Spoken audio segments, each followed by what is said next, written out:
بسم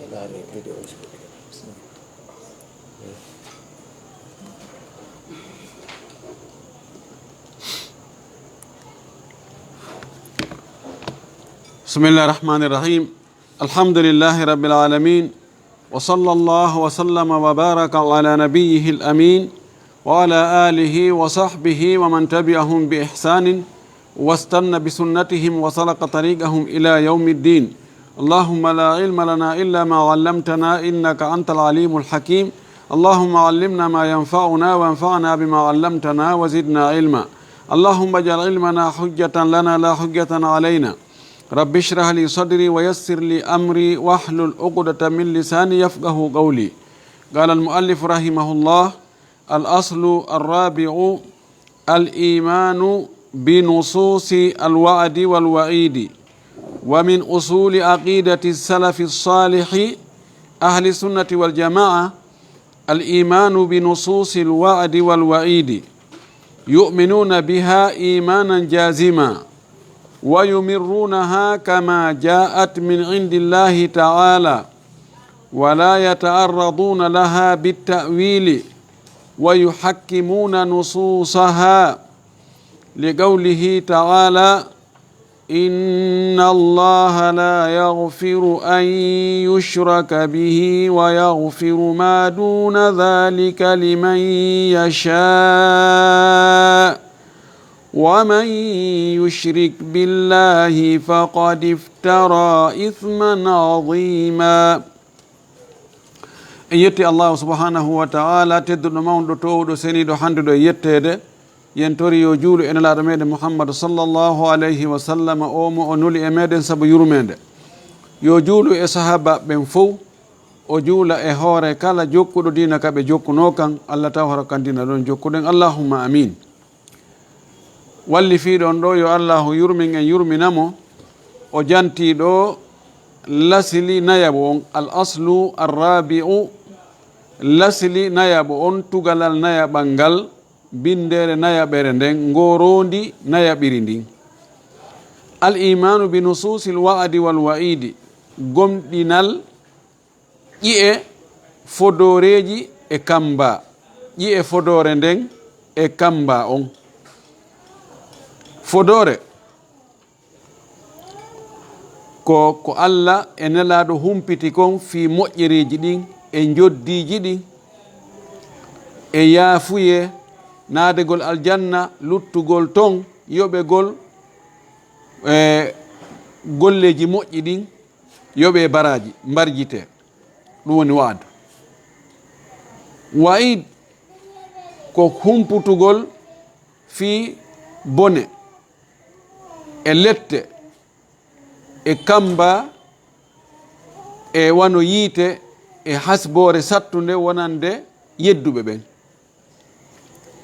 Fodore way koko fodete ko wi sina kaari fodilan haray koko moƴƴi, kaari kambanilan haray koko boni. Joni noon woodi ƴiye arɗe Allah no kambani jiyaɓe yedduɓe mo ɓen, kambirani ɓe lette, won lettirgol ɓe yiite. Allah no ari e ƴiye goo, Allah no fodi wonande waɗɓe ko moƴƴi kon, wonde o mbarjitayɓe, o yoɓay ɓe, o ɓeydana ɓe kadi. O wi noon: wa min usuli aqidati as-salafi salih, no jeeya e lasiliji e bindeji e daƴƴe finde ardiɓe moƴƴuɓe ɓen, ɗum woni ahlu sunna wal jamaa, al imanu gomɗingol bi nususil wa'adi, ƴi'e arde ɗen fi fodore nden wal wa'ide e kamba on. Yu'minuna biha, ɓe gomɗina ɗen ɗon ƴi'e imanan gomɗingol jaziman fellitangol ngol alda e ɓayitta e sikki sakka. Wa yumirruna ha, kono hiɓe rewna ɗin ɗon e ɗen ƴi'e ɗon, ɗin nassuji ɗon, ɓe rewna ɗi, ɓe jangira ɗi kama ja'at, wanuɗi ardi noon min indillahi ta'ala, immorde ka Allah towuɗon. Wala yata'arraduna laha,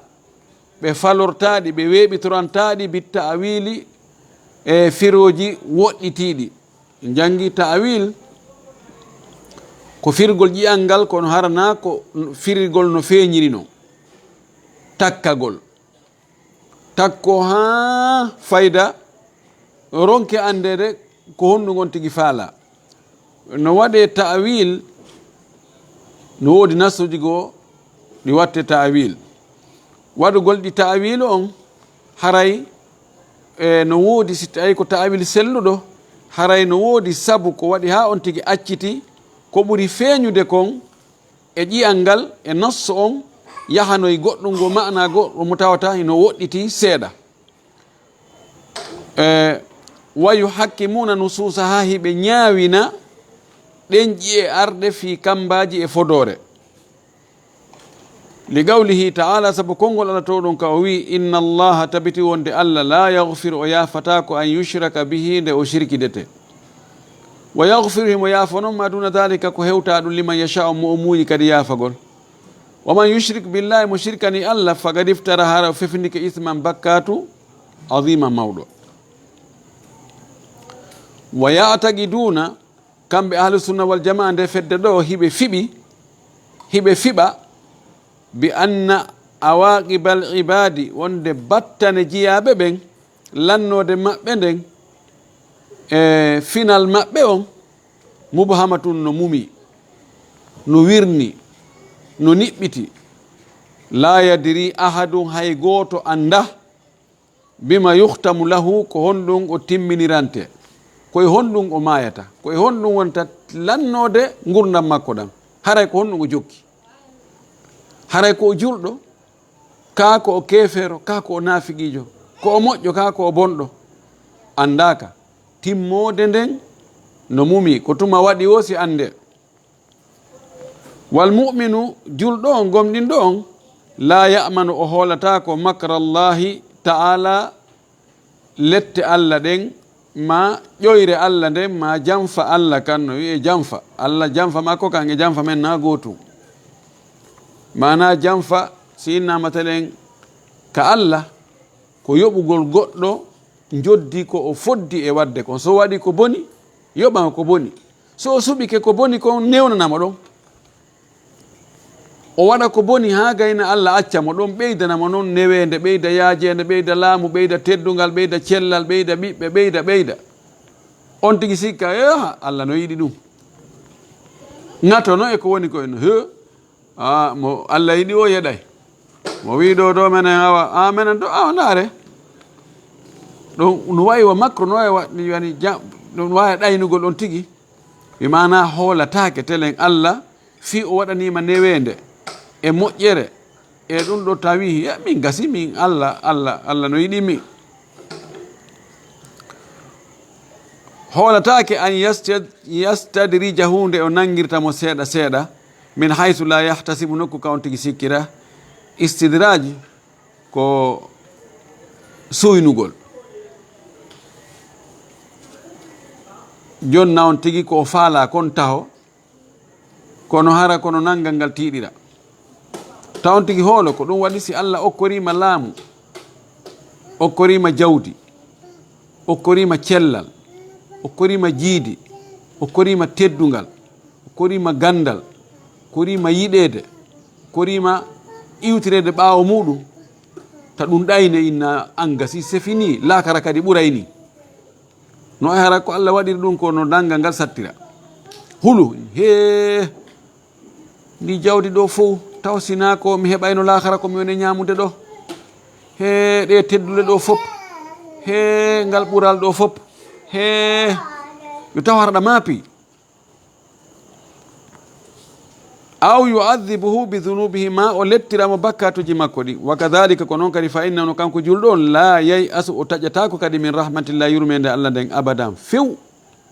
ma dama ala tawhidi ɗo nde duumi himo e hoore tawhid on fanni himo e hoore tawhid on o taw taƴo dey yurmede Allah haysi mo wadde ko boni fa sabilu najati laawol daɗal ngal indahum ka maɓɓe kamɓe ahlusunna wal jamaa wasatun ko hakkude baynal amni hakkude hoolagol wal iyasi e taƴagol ko ɗon laawol daɗal ngal ko ɗon woni wonde tawantino huuli ha no embi taƴade wonde tawantino no ɗo inchallahu wa baynal khawfi wal raja e hakkude kulol e jorto tamaw ko ɗon kamɓe ko ɗon ɓe lombi wonde ɓernde yara ka kulol ha fayda on tigi emba taƴagol, wonde ɓernde yara ka jorto ha fayda on emba fellutugol. Ko ɗon ko gabiti ɗiɗi on tigi wirirta, gabital kulol e gabitol yurmede. Ko honɗum wasi ɓe kamɓe ko ɗon ɓe yaari jentite ɗo ɗe ƴi'e wonde arde ɗo ɗum wiyete nusus, ɗi makuji nelaɗo sallllahu alayhi wa sallam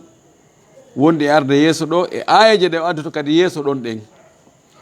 ara non ɗum qala nabiyu sallllahu alayhi wa sallam, nulaɗo Allah o maaki, inna arrajula, tabiti wonde neɗɗo, ɗo wiyaka tum gorko, wonde rajul no ara hara ko gorko fanda, wonno ara hara ko al insan, neɗɗo on hara hay debbo no naati ɗon. Neɗɗo on la ya'malu, himo golla, himo huwa amala ahlil jannati, kuuɗe yimɓe aljanna, ma golle yimɓe aljanna, fima yabdu linnasi, ko feeñani yimɓen kon, ko yimɓe reeni kon, juulugol, horugol, jangugol, ittugol zakka, hajjugol, waɗugol umra, jokkugol enɗam, ko feeñani yimɓe ɓen kon ko golle yimɓe aljanna woni gollude. Kono wahwa tawa kanko min ahli naari, ko yimɓe yiite o jeeya. Ko ɗum hayta o hoolo, ta o hoolortum ko woni golde kon, inna ɗum ɗo ɓayi ko mene golde ko golle yimɓe aljanna. Min kan naafi am min wona, min minatayi ko yimɓe aljanna mi jeeya. A yaali ko mone wadde kon, ma wiye kaari ndaari ko kaari woni wadde kon, on ɗon ko yimɓe aljanna o jeeya. Ko waɗi gundo Allah on tigi anda. Wa inna arrajula, tabiti wonde neɗɗo ma gorko on, la ya'malu, himo huwa amala ahli naari, golle yimɓe yiite, kuuɗe yimɓe yiite, himo golla golle yimɓe yiite, fima yabdu linnasi, ko feeñani yimɓe ɓen kon, wonde o yaray, o fiimay, o jeenay, wonde o wujjay, ko feeñani yimɓe kon, ɗen golle ɗen ko golle yimɓe yiite. Kono wahuwa min ahlil jannati, tawa ko yimɓe aljanna o jeeya. Tawa Allah no andi ka timmode tuma hewto e nokkugo, o akkite ɗum ɗa fes, o tuuba, o sorto e muɗum, o laɓɓina dewe ɗen, o jokka ko moƴƴi kon tun ha mayde nden tawa moye hoore ɗum ɗon. Oɗa kadi o jokka ɗen golle yimɓe aljanna ɗon ha hewto e nokkugo tun, o waylita, o sakkitira, o hombira golle makko ɗen golle yimɓe yiite, o naata yiite. Ko tawde no wawi wonirde ni, no wawi wonirde ni, ko ɗum waɗi yimɓe ahlusunna wal jama ɓe fellitanta goɗɗo fanni himo wuuri taw. Oɗo hadis no fotta e sellugol makko hakkude imam Bukhari wa imam Muslim. Wa qala sallallahu alaihi wasallam, Allah maaki kadi hadis goɗɗo goo hiɗi nandi ha, o maaki inna ahadakum, tabiti wonde goɗɗo e moɗon, onon mofte anɗen, la yamal, no golla bi amali ahlil jannati, golle yimɓe aljanna ɓen, hatta ma yakunu baynahu wa baynaha illa dhira'un, ha tawa ala hakkude makko e yiite ngen e aljanna on, afwan, ala hakkude makko e aljanna on, so naɓeru sogona, zira ko sogona ko ɓorde soɓɓundu jungo ngon ɗo heeɓi hoore kolli ɗin, ɗum ɗo wiyete zira. Mana ko kinaya ko hollugol tun wonde ɓattike lutti natugol ka aljanna. Fa yasbigu alayhi lkitabu, atto e hoore makko ko windano kon, ta windano makko o yimɓe yiite o jeeya. Fa ya'malu bi amali ahli nnaari, o golla noon golle yimɓe yiite ɓen, fa yadkhuluha o naata yiite nge, o yango ha golle yimɓe aljanna, kono o timmira golle yimɓe yiite ɓen, o naata yiite. Wa inna ahadakum, tabiti wonde goɗɗo e moɗon, la ya'malu, himo golla bi amali ahli nnaari, golle yimɓe yiite ɓen, hatta ma yakunu baynahu wa baynaha illa dhira'un, ha tawa ala hakkude makko e yiite ngen so naɓeru sogonal tum, ɓattike lutti gokku tunni. Fa yasbigu alayhi lkitabu, atto e hoore makko ko windano kon, ka lajal ka azal ɓaawo. Fa ya'malu bi amali ahli ljannati, o golla ka timmode gurdam makko, o golla golle yimɓe aljanna ɓen, fa yadkhuluha, o naata aljanna on. Oɗo hadis kadi no fottana sellugol makko hakkude imamul Bukhari e imam Muslim. Walakin kono noon yashhaduna, hiɓe seedano, kamɓe ahlusunna wal jama, hiɓe seedano liman mata ala lislami, wonande mayuɗe hoore l'islamu, ɓe seedanomo bi zahiri islamihi, ko feeñi kon e l'islam makko. Ɓen ha minen ko ɓen andi oɗo mayi de ko julɗo, minal mu'minin e morde e gomɗinɓe wal muttaqina e huloɓe Allah alal umum e hunnugol ɓenna en tout cas kala maayiɗo tawi hino juula hino hoora hino hajja hino zakka o maayi ko julɗo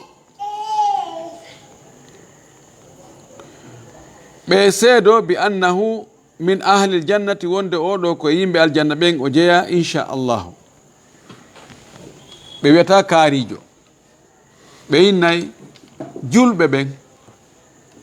ɓe mayde tawata hino juulude hino hoorude hino hajjude hino zakkude no gollude golle l'islamu ɗen ɓeɗo ko naata ɓe aljanna sabu hon ɗum qala taala allah towɗon o wi وبشر الذين آمنوا وعملوا الصالحات أن لهم جنات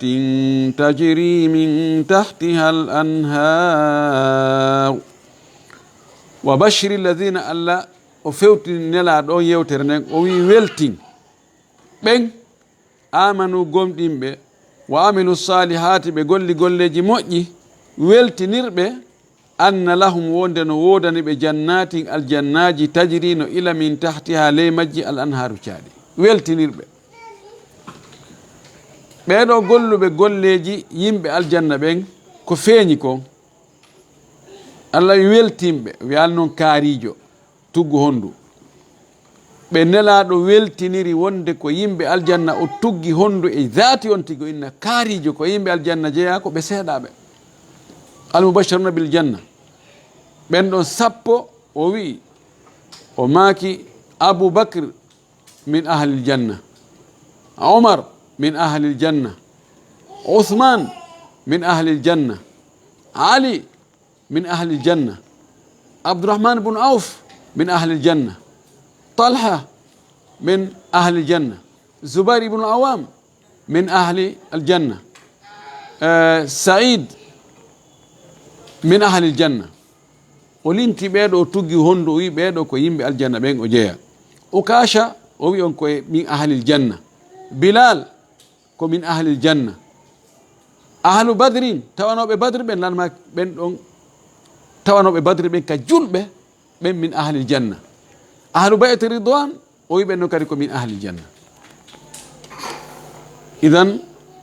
amma wigol julɓe ɓen ko naata ɓe aljanna julɓe ɓen ala wajhil umum ɗum ɗon yimɓe ahlu sunna wal jama ɓe seedanto wonde julɓen ko yimɓe aljanna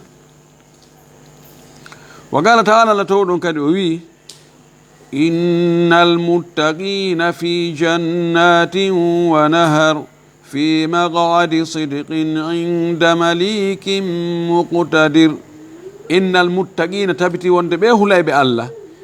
ñande dargal fi jannati hiɓe aljannaji wa naharin e caaɗi ilayɗi fi maq'adi sidqin e joɗorde nunɗal joɗorde goonga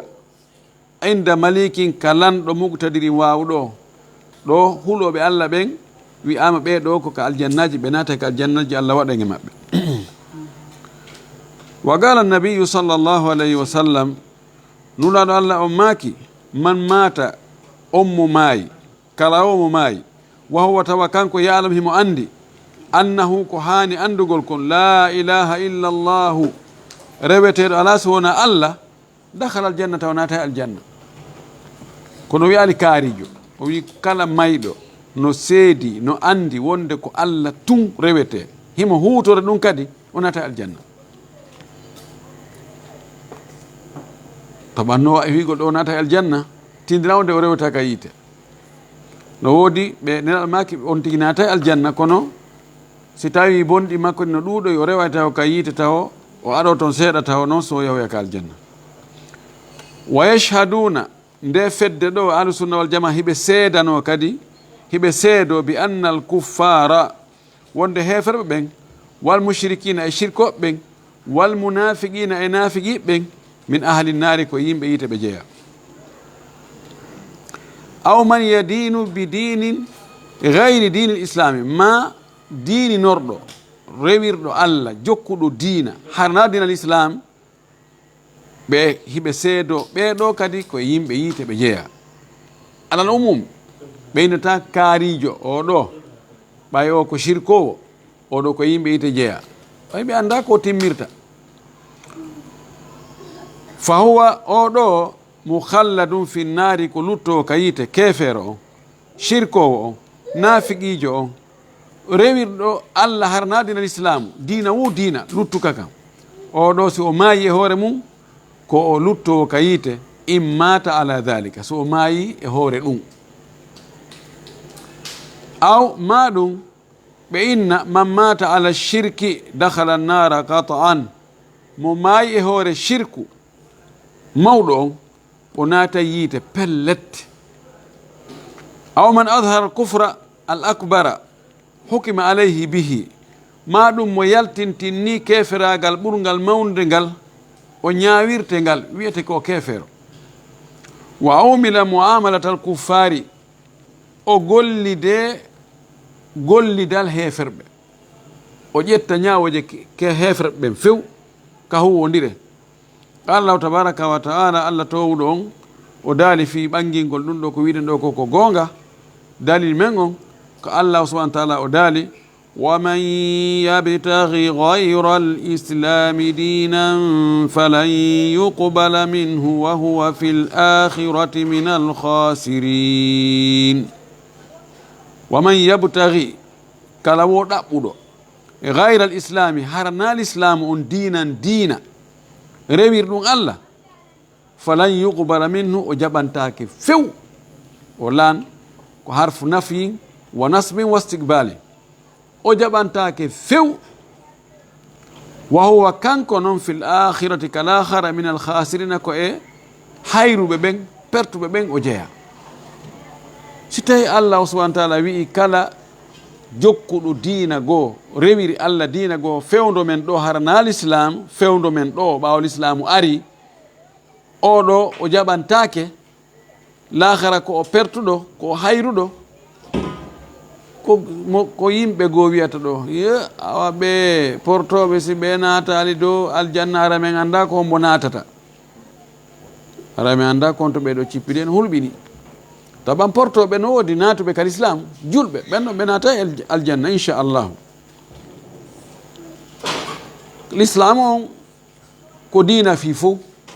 o nawigol ko fi arabuɓe tum ma ɓaleɓe tum ma ɓeeɗa ma ɓeeto natiro kadi l'islamu golliri dina l'islamu o ko kanko jeeyi wa qala taala allah towɗon kadi o wii والذين كفروا وكذبوا بآياتنا أولئك أصحاب النار هم فيها خالدون والذين كفروا بهفر ديني وكذبوا بفن بآياتنا آية أمن دين شريعة أمن دين أولئك بيدو أصحاب النار كبيون يمبييت هم كم فيها كييت khaliduna ko ɓe luttoɓe allah wiya ɗum ɗo hagane an wiya ɓen no moƴƴi mimi sikka ɓen natoya yiite a falji wa qala taala allah towɗon kadi o wi fahin inna alladhina kafaru min ahli alkitabi walmushrikina fi nari jahannama khalidina fiha أولئك هم شر البرية إن الذين كفروا أي به فرب من أهل الكتاب جاء بهم بدفتبن رنكو اليهود النصارى والمشركين الشرك ببن بتواتا ونايم بدفت بجيا ونايم بدفت بجيا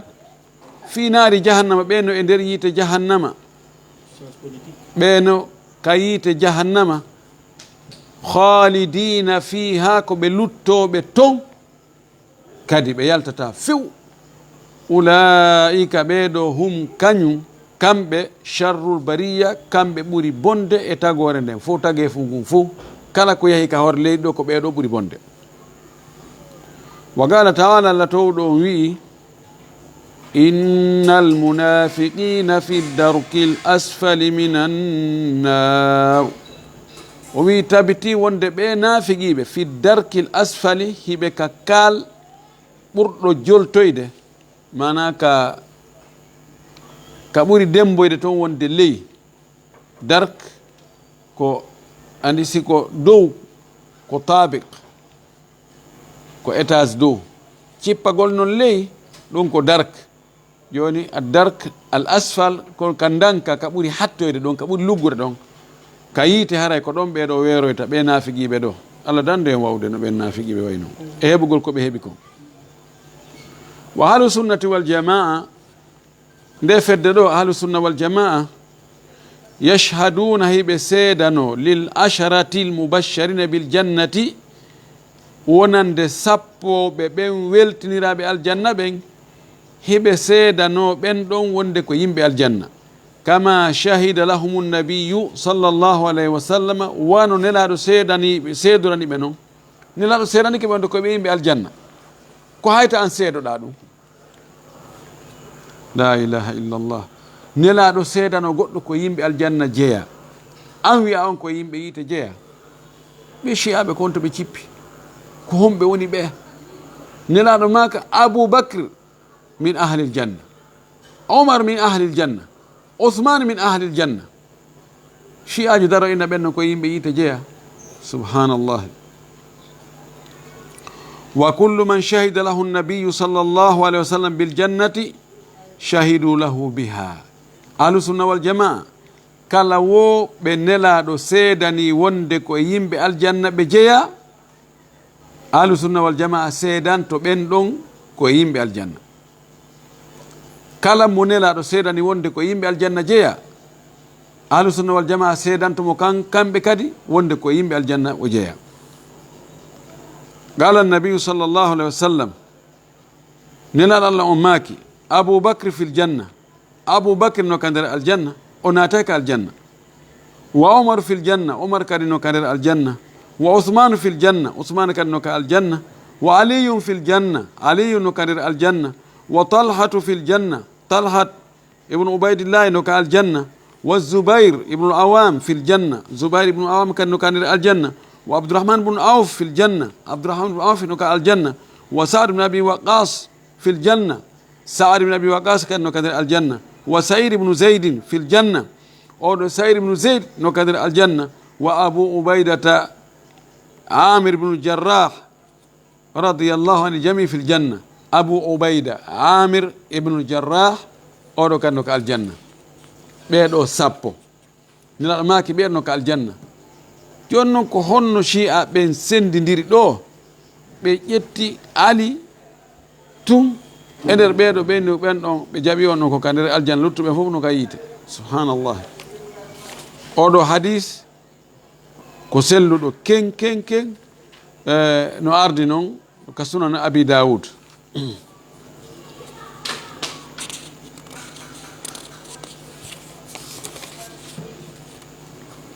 wa qad thabata li kathiri min alsahabati alshahadatu biljanna gonɗi tabitani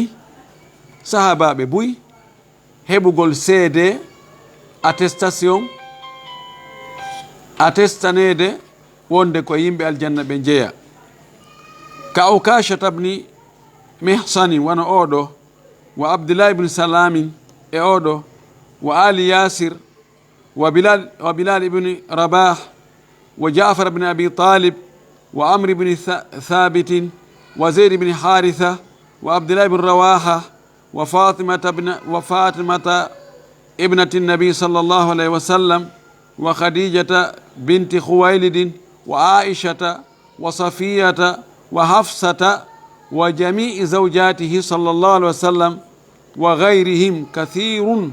radiyallahu anhum ajmain yo allah weltano ɓe fopp maɓɓe foppet ɓeɗo fopp no ari hadisaji nas kaari ko yimɓe aljanna jeeya kaari ko yimɓe aljanna jeeya ɓere lintaɓe ɗo fof e woɓɓe goo wa amma man jaati nususu bi annahu min ahli nnar amma ɓe ƴiye ari ɓen nelaɗo makani kara muɗum wonde ɓeɗo ko yimɓe yiite ɓe jeeya fa nashhad lahum bidhalika en seedantoɓe ɗum kadi goy min huno e ɓen ɗo abou lahabin abdoul uzza ibne abdul muttalibi oɗo bappirawo nelaɗo oɗo oɗo nelaɗo maaki ko yimɓe yite ɓen o jeeya en seedoto ko yimɓe yite o jeeya wa mra'atuhu ummu jamilin hammaratal hatab e sonnajo makko on kamɓe ɗiɗo couple on ɓe naata yiite ko wiyete ko arwa bintu harbin wa gayruhuma e ko wona ɓeeɗo ɗiɗo mimman sabata fi haqqihim dhalika ɓe tawata tabiti e haqqe muɗum ɗum ɗon nelaɗo makki kaarijo ko yimɓe yite jeeya en seedoto ɗum wa ahlu sunnati wal jamaa nde fedde ɗo la yajzimuna ɓe fellitanta li ahadin hay gooto min ahlil qiblati yimɓe fewtoɓe qibla juula ɓen ɓe fellitantamo bi jannatin wonde o naata e aljanna wala naarin wona naatugol yiite kadi ka inan man kana wonɗo wo wonɗo no o woniri o illa man jazama lahu sina ɓen ɓe fellitani ɗum rasulullahi nulaɗo allah sallllahu alih wa sallam kamɓe ko tugal a raɓɓuɗungal kala ɓe nelaɗo seedani fellitani wonde ɓeɗo ko yimɓe aljanna ɓen ɓe jeeya ahlusunna wal jamaa fellitay kadi wonde ɓennon ko yimɓe aljanna jeeya kala ɓe nelaɗo fellitani seedani wonde ko yimɓe yite ɓe jeeya ahlusunna wal jamaa innayi ɓennon ko yimɓe yite ɓe jeeya lanni luttuɗo ɓe jortanto moƴƴuɗo on naatugol aljanna kono ɓe fellitata ɓe hulanayi bonɗo on naatugol yiite kono ɓe fellitata kamɓe koni walakin kono yukiluna amrahum hiɓe halfina fiyake ɓeeɗo on ilallahi taala faade allah towɗo moƴƴuɗo on ɓe halfina allah fiyake makko ɓe ha minen ɗo meɗen tanginanimo kono noon pelle to nata aljanna ɗum koye junngo allah woni bonɗo on ɓe inna he meɗen hulanimo meɗen tanƴini o naata yiite kono noon pelle ton koye junngo allah woni wa yarjuna hiɓe jortano lil muhsini wonde moƴƴinɗo on ɓe jortanomo wonde o heɓay joddi moƴƴiri o naata e aljanna wa yakhafuna alal musii ɓe hulana kadi bonnuɗo on taw naatu yiite kono feldugo ene kaari naata yiite wa yataqiduna hiɓe fiɓi bi anna aljannata wonde aljanna on la tajibu li ahadin waɗɗantako hay gooto wiyatake ko farilla oɗo kam bewnata aljanna ɓe fiɓata ɗum ndey kamɓe wa in kana amalu hasanan haysi golle makko ɗen ko moƴƴuɗe illa an yatagammadahu llahu sina allah mutinamo suumamo bi fadli e ɓural makko fa yadkhuluha o naata aljanna on bi rahmati sabu yurmede allah wiyatake joni oɗo golli ɗeɗo golle makko pellete ɗeɗo golle makko ɗeɗo mo golli on ɗo ko pellete haray aljanna on kan waɗɗanike mo yimɓe ahlusunna wal jamaa famɓe ɓen ɓe wiyata ɗum no woodi noon yimɓe aɗa suufiyankoɓe ɓulawuɓe goo ɓe tawata no fellitina e goɗɗo wonde oɗo ko yimɓe aljanna jeeya bal hattata ɗon yaya woɓɓe goo inna wari saabiji aljanna ɗen ko noon jogiiɗe ma yahay ha tawa inna komo faalaw natta ka aljanna kono noon ko bulawoyagal ɗum ɗo na ani ɓe ko ahlusunna wal jamaa jahala majjuɓe ɓen qala llahu taala latowɗon o wi walawla fadlullahi alaykum wa rahmatuhu ma zaka minkum min ahadin abadan walakinna allaha yuzakki man yasha wallahu samiun alim walawla fadlullahi sina ɓural allah no alaykum wongal e hoore mo wa rahmatu e yurmede makko nde o waɗani on ma zaka minkum min ahadin abadan hay goto e mon laaɓatano moƴƴa sorto e bakkatuji wona moƴƴuɗo fiw walakinna allaha ko won tun allah yuzakkihi mo laɓɓina man yashau mo muuyi laɓɓingol jaka fof koye juuɗe allah woni wallahu allah samiun ko nano alimu kadi ko gando wa qala annabiyu sallllahu alayhi wa sallam nulaɗo allah on maaki ma min ahadin ala hay e gooto yudkhiluhu amaluhu ljannata tawa naadaymo golle makko ɗen tun aljanna ala hay gooto mo tawata ko golle mum ɗen tun naadata ɗum aljanna faqila wi'a wala anta ɓay wona hay gooto ma min ahadi ala hay gooto sahaba ɓen woɓɓe golani wi nelaɗo hay an ya rasulallahi gala o maki wala ana wona min tigi golle an nadata ɗum aljanna hay min golle an ɗen tun yonata coggo aljanna illa an yatagammadani rabbi bi rahmatin sina allah mutinanmi suumanmi untanmi e yurmede makko nden mana o nadiranmi aljanna sabu ɓural makko e yurmede makko nden golle men ɗen ɗe wonde nge wadde ɗen ko sabu hun gokku tunni kono wawata yonde coggo aljanna kono mo gollali kadi heɓata oɗo hadis ko imam muslim fillimo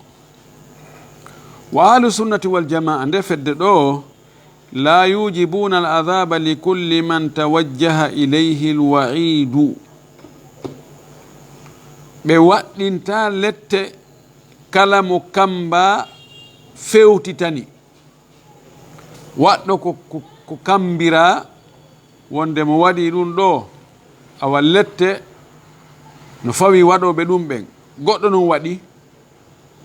ɓe wiyata awa lette waɗɗanike ma ahlu sunna wal jama kamɓe nan noon ɓe ñawirta kono ɓe wino o waɗɗo jumla muqhama o fi gayri ma yaqtadi l kufra sina hara ko ñawata keferagal no woodi kambaji goo mo waɗi ɗum haray golle ɗen no ñaawi wonde golluɗo on ko kefero siko ɗon ɓe ñaaway wonde o ko kefero de ɓe ñaaway wonde ko kefero wonde so o tuubari ɗum ɗo hara lette waɗɗanike mo fagad yagfiru llahu lahu bima faalahu min ta'ati ko fi honɗum waɗi kamɓe si tawi goɗɗo waɗi golle ɗe tawata kamba fi lette no e mum ɓe innata ɗum ɗon ɗen lette waɗɗanike mo ko be o lette ko waɗi allah no wawi yafade mo saabu moƴƴereji ko wono wadde ko joni o wiyama imo yari beere imo suuli oustage kaari ni hande mi imo yari mo honki henken ha himo naayo wiyatan oɗo o lettete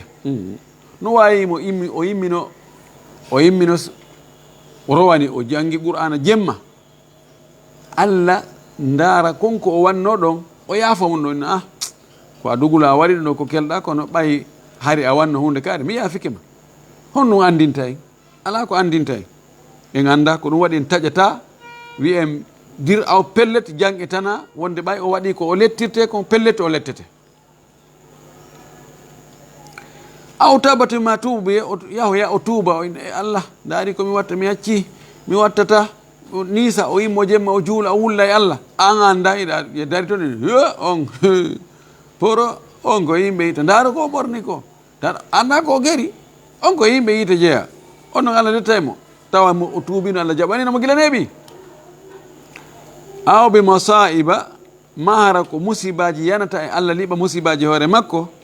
wa amradi en ñabbeeli mukaffirati yaaf montoji bakkatuji ɗin ɗum fof no wawi allah no montira bakkatuji ɗin imma saabu moƴƴereji ɗi on tigui wanno law ma saabu tuububu yemo on tigui waɗi ɓaawo waggol bone on ma musibaji ɗi allah liɓata e hoore makko wano nawnaje wano nawnirede wano basal wano wawede wano toñede e sokede e wadde sifa ɗum ɗon allah montanamo bakkatuji ɗin saabu ɗum ɗon qala tabaraka wa taala allah towɗon o wi qul ya ibadiya alladina asrafuu ala anfusihim la taqnatuu min rahmatillah inna allaha yagfiru dhunuba jamia innahu huwa alghafuru rrahim allah ewni nelaɗo makko on o wi'imo o yamirimo qul wi'u yo muhammad ya ibadiya kono yo jiyaɓe an allahina ɓen asrafu fantiniɓe ala anfusihim e wonkiji muɗum fantiniɓe yeddugol allah yeddirɓe allah